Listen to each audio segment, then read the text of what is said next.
Senator Robin Padilla, nagsalita na po tungkol sa napabalitang itong mga ICC judges ay ramdam na nila ang parusa ni President Trump. May iba dyan, nag-iiyak na dahil yung account nila nagka-problema. May isa din dyan, si Madam, na kung saan ang sabi, wala daw paliwanag sa kanila kung bakit bigla na lang ginawa sa kanila. Paliwanag daw ha. Tawag dyan, karma. Matapos hindi aprubahan ang interim release ni dating Pangulong Duterte, ito ang nangyari sa kanila. O dito sa balita po, tungkol po dito sa naging reaction po ni Senator Robin Padilla sa balitang yan. Ang sabi po dito, asking for justice from the Creator. Iginiit ng kaalyado ng mga Duterte na si Senator Robin Padilla na tila Diyos na ang gumaganti sa International Criminal Court or ICC matapos nitong hindi payagan ang hiling na pansamantalang paglaya ni dating Pangulong Rodrigo Duterte noong November 28. Di ba? Pagkatapos nun, eto yung nangyari sa kanila, nag-iiyakan na sila.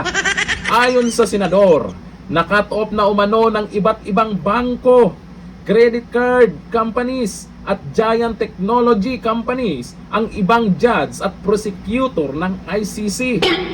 Tagam. Kasunod ng patuloy na pagkulong nila kay Duterte. Diyan pa lang, ramdam na nila na talagang big karma na. Hindi pa nga nasampulan sila doon sa inilabas na warrant ng Russia. Paano pag may nahuli isa sa kanila? Nako, baka biglang magugulat na lang tayo sa mga susunod na araw.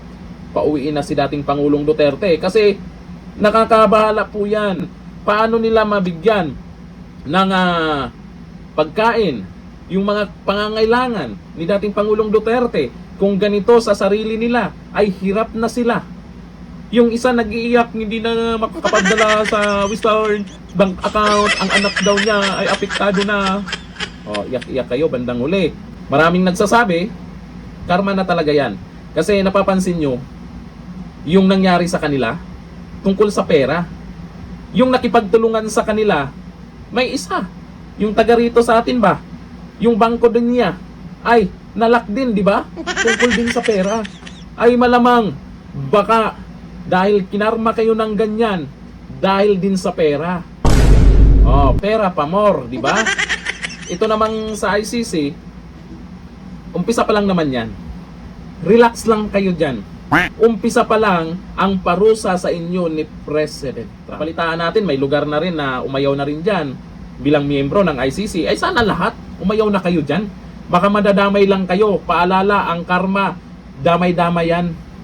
Kung sino yung nakakarma, pati yung sumuporta, makakarma din yan. Akalain mo si dating Pangulong Duterte ay 80 years old na.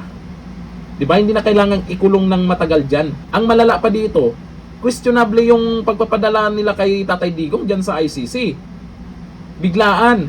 Hindi dinaan sa kung ano yung batas na umiiral sa atin dito sa Pilipinas. May batas naman tayo dito, di ba? Hindi nyo dinaan, binilisan. Napapansin nyo naman, nung inaresto si dating Pangulong Duterte, ang daming mga lumabas na mga taga-suporta. Anong ginawa? Nagdasal ng nagdasal. May mga sininding kandila pa.